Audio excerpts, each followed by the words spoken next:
आप सोचो जिसकी तनख्वाह 50,000 रुपए यार 50,000 रुपीज, वो अपना मुंह पीट रहा है कि मैं अपने बच्चों को ईद पे कपड़े कहां से दिलाऊंगा, मैं तो ना अफ्तारी करा पा रहा हूं ना सहरी करा पा रहा हूं, मेरे बच्चे भूखे सो रहे हैं। आप सोचो यार क्या कयामत हो गई है।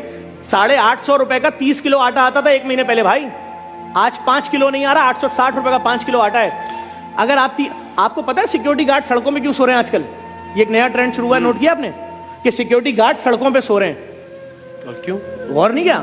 जब 12,000 रुपए तनख्वाह होगी, बस के अंदर आपका लग रहा है 80 रुपए एक स्टॉप का, 80 रुपए दूसरी बस का, 160 जाने का 160 आने का। जब 9,000 तुम्हारा बस का पैसा लगेगा, 3,000 महीने का बचेगा, तुम खुद दिन में कुछ नहीं खाओगे तो बीवी क्या खाएगी, बच्चे क्या खाएंगे, घर का किराया क्या? तो अब गार्ड कह रहा है मैं सड़क पे सोऊंगा, सुबह उठूंगा, नाले में अपनी पैंट धोऊंगा, खड़ा हो जाऊंगा, दरवाजे खोलता रहूंगा दिन भर सेटों के लिए। ये है गार्ड। और जो MBA लड़के हैं ना कराची के, खुदा की कसम खा के बोल रहा हूं, रक्शे और चिंचियां चला रहे हैं। क्यों? प्राइवेट नौकरी में 30,000 से ऊपर कौन दे रहा है यार? यहाँ फिर भी कुछ ना कुछ 35,000 से ऊपर कौन दे रहा है? वो 35,000 में तलाकें हो रही है लोगों के घरों में, माँ बीमार है तो इलाज नहीं करा सकते, माफियाज का राज है, डॉक्टर के पास जा रहे हैं, डॉक्टर वो टेस्ट लिख के देता है जो 2.5 लाख रुपए का। क्यों? डॉक्टर भी उस माफिया का हिस्सा बन गया। सब डॉक्टर नहीं लेकिन बहुत सारे डॉक्टर, वो टेस्ट लिखेगा तो उसको आधे पैसे वापस मिलेंगे ना। हमारे लोगों का क्या हाल हुआ है यार? सब बुरे लोग आपस में कनेक्टेड हैं, नेटवर्क बने हुए हैं। हुकूमत को सोचना पड़ेगा, अगर इन्होंने लोगों के लिए कोई ग्रांट नहीं दी, रमजान ग्रांट नहीं, पूरे साल का मुफ्त आटे का हाल देख लीजिए, कोई मंसूबाबंदी नहीं है, कोई प्लानिंग नहीं है, कोई कौन सी प्लानिंग है? कोई दिलचस्पी ही नहीं है। सर आप किस इलाके की बात करते हैं? मैं आपको औरंगी, लांडी, मलीर, शाह फैसल, शादमान, बफर जोन, लियारी, खारादर, जहां बोले चलते हैं हम रात में 4 बजे। अगर आपको आवारा कुत्ते ना काटें तो मेरा नाम चेंज कर दिएगा। हमारे 3 साल की बेटी को आवारा कुत्ते काट के मार दें, हुक्मरान तो इधर आते ही नहीं पुल के इस तरफ। जो जुल्म देखें, सड़कें हमारे पास नहीं है, पानी हमारे, हम गटर का पानी पीते हैं भाई, गटर का। और अगर जिंदा रहना है तो जो पानी खरीदोगे उसका 9,000 रुपए बिल बनता है, और वो भी हमें पता है वो कोई फिल्टर नहीं होता, वो खाली हमें दिल को मुतमईन करने के लिए 2 नंबर पानी भर के दे रहा है। तो भाई लोगों को कोई सोच ही नहीं रहा है यार। आप सोचो 40,000 रुपए के अंदर 20,000 रुपए घर का बिल चला गया, रेंट, 15,000 के इलेक्ट्रिक ले गई तुमसे, 5,000 में जिंदा कैसे रहेंगे? इस पे कोई बात नहीं कर रहा है। वो कह रहे हैं उनको गिरफ्तार कर लिया, उनको छोड़ दिया, वो कल वजीर आजम बन जाएंगे, वो मिनिस्टर बन जाएंगे। ये जितने कैमरामैन आपके खड़े इनसे कुरान पे हल्फ उठवाओ, 1 नौकरी कर रहे हो कि 2 नौकरी कर रहे हो? तुम्हारी बीवी अपनी सालगिरह पे गिफ्ट मांगती है, दे सकते हो? बोलेगा 5 साल से नहीं दिया। कब अपनी माँ को दवाई दे सकते हो? करेगा हाँ मेरी माँ की शुगर की दवाई 1,300 रुपए की आती थी 2 साल पहले, आज वो दवाई 7,000 की।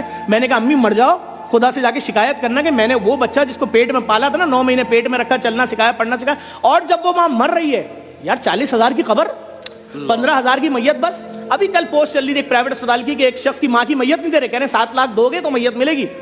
वो बच्चा क्या खुदकुशी नहीं करेगा कि जिस माँ ने मुझे पैदा किया था उसकी लाश सड़ रही है डब्बे के अंदर, मेरे पास 7 लाख रुपए नहीं है? 7 लाख रुपए बेरोजगार आदमी के लिए 7 अरब रुपए से बड़ी रकम है जी। आप बैठो दस्तरखानों पे, जो लोग बोलते थे ना दस्तरखान बंद करो, मैं उनसे बोल रहा हूं खुदा के अजाब से डरो। तुम्हारा पेट भरा हुआ है, तुम्हारे बच्चे खाना खा के सो रहे हैं। अभी 2 महीने की बेटी रोए और बीवी बोले तेरी बेटी भूख से रो रही है, मैं नहीं सह सकूंगा, मैं लटक जाऊंगा।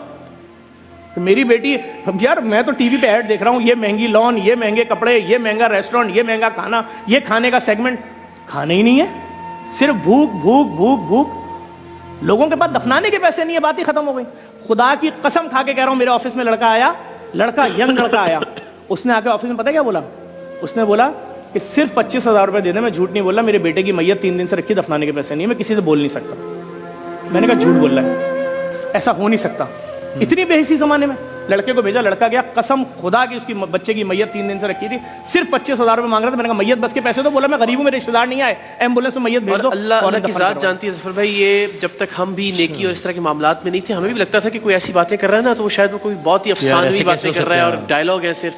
लेकिन खुदा गवाह है कि वाकईतन ये जितनी बातें आप कर रहे हैं, मैं उनकी तायद करता हूँ कि इससे ज्यादा सूरत हाल खराब है। शायद हमारे अल्फाज उसको बयान ही नहीं कर सकते। इससे बड़ा जुल्म सुनो यार, जो बड़े बड़े सेठ हैं जिनकी पूरी दुनिया में कारोबार है, उनके ऑफिस से फ़ोन आता है कि यार जफ़र आ जाओ, हम तुम्हारे डायलिसिस वाले प्रोजेक्ट में डोनेशन देंगे, लैब में देंगे, मुर्दा खाने में। मैं जाता हूँ उनके ऑफिस, 2-2 घंटे बैठाते हैं, पूरे स्टाफ से मिलवाते हैं, सब कुछ करवाते हैं, अरबों रुपए जो कमा रहे, खरबों रुपए।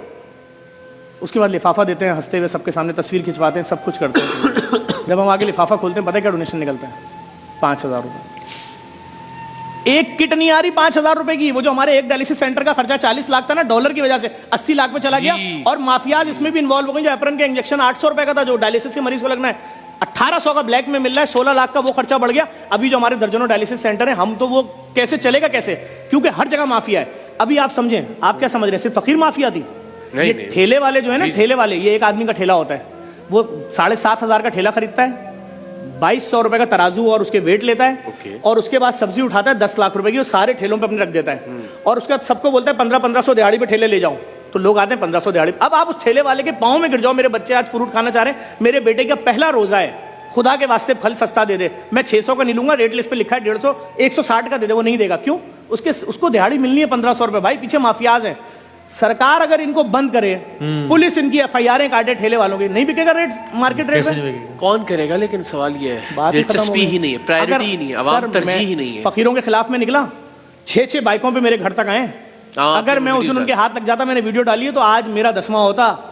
क्यों? देखें, सीधी सी बात है, हर दुकानदार फकीर को 10 रुपए देता है। मैंने पूछा 10 रुपए क्या औकात है? उसने बोला अबे 10 तो हम इसलिए देते हैं, हमारा काम चल रहा होता है भाई। तो मैंने कहा दिन में कितने फकीरों को दे देते हो? कहते 60, 65, 600 रुपए लगते हैं। क्या है 600 रुपए? मैंने कहा डन। अब सुनिए, कराची में 6.5 लाख दुकानें हैं, 10 रुपए के हिसाब से अगर आप 60 फकीरों को दिन में दे रहे हैं, तो दिन का आपने 600 दिया, महीने का 18,000 दिया, 1 लाख दुकानदारों को पता है कितने बने पैसे? 32 अरब 40 करोड़ रुपए ढोंगी फकीर लेकर जा रहा है। और अगर इसको 20,000 से तकसीम करें अच्छे राशन से, तो 16 लाख खानदानों के घरों में राशन जाएगा। और अगर साल पे तकसीम कर दें, साल पे, तो 1,32,000 खानदानों को डेली राशन जाएगा।